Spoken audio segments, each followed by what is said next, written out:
Today I want to share a little psychological bias that actually stops us from losing weight, which is this. When we want big results, we think that we need to make big sacrifices. So think about that. Now, the very first time I came across this bias as a weight loss coach, I was quite stumped. So what happened was around 2 years ago when I started helping people lose weight, a new client came to me. So this guy was around 30 years old, newly married, and he worked in FMCG sales. And if you know anything about the FMCG world, you know that it's a pretty hectic job. So he had a hectic lifestyle. Now at that time, I used to actually write diet plans for my clients.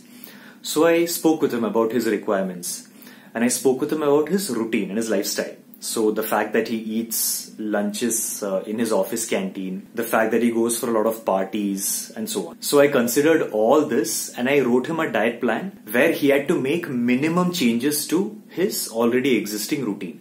So he could continue to eat at his office canteen, he could continue to go out once in a while and so on. So I was very proud of the plan that I wrote, because it was so easy to follow for him. So I showed him my diet plan.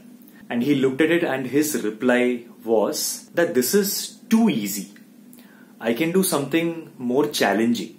So that was his first feedback. So I was quite surprised. I was baffled, to be very honest. Why would anybody want to make their diet tougher, right? That was my thinking at that time. Why would somebody want to intentionally make it tougher? So I thought about it. I thought I will give this to somebody I'd hired at that time. So at that time I had hired another dietitian to work with me for Lazy Fitness. So I gave it to her. And what I did is I did not tell her anything about his routine. The only information I gave her was his age, height and all his basic information. And I told her to write the plan. So she created a diet plan based on this limited information that she had, which was obviously a little tougher to follow because she didn't know his routine. Now we showed this new diet plan to the client and this time he's really happy. He looks at it and he says, wow, this is great. I can do this. So since he was happy, I was also happy initially. Then 2 weeks later, he quits the plan because it got too much to follow for him.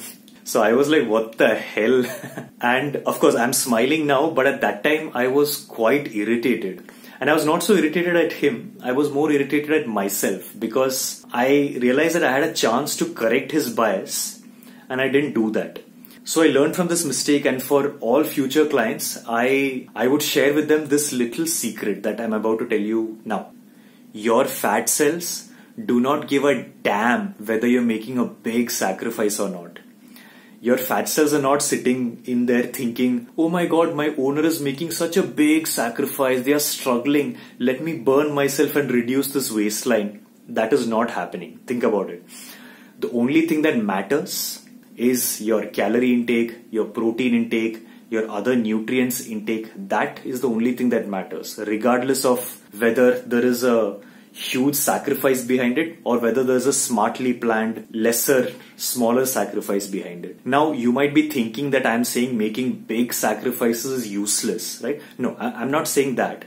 I'm saying it's even worse than useless. It is actually counterproductive and actually hurts you. See, this is how it works. Initially, we are very high on motivation. So we overestimate our ability to make big sacrifices day after day. But when we start taking action and when we are making these big sacrifices day after day after day after day after day after day, it gets exhausting. So obviously, one fine day down the line, you will quit because it gets too much. And even if you don't quit, even if you genuinely have some insane level of willpower, even then, these big sacrifices that you're making are taking a lot of mental energy from you. Think about that. They are draining a lot of mental energy from you, which could have been used somewhere else for better purposes. Now, this is why I have 2 takeaways for you from this video. First, wherever possible, try to minimize the sacrifices that you're making. Remember that there is no glory, there's no extra benefit on making things harder for yourself. And second, remember that in the beginning of any diet, it should actually feel too easy, right? It should feel too easy because if your diet feels okay and manageable in the beginning, then later, after 3 weeks, after 4 weeks, it gets unmanageable. It gets too difficult. But if your diet is super easy or too easy in the beginning, then after 3 weeks, 4 weeks, it will be perfectly challenging enough for you. So hope this was something to think about.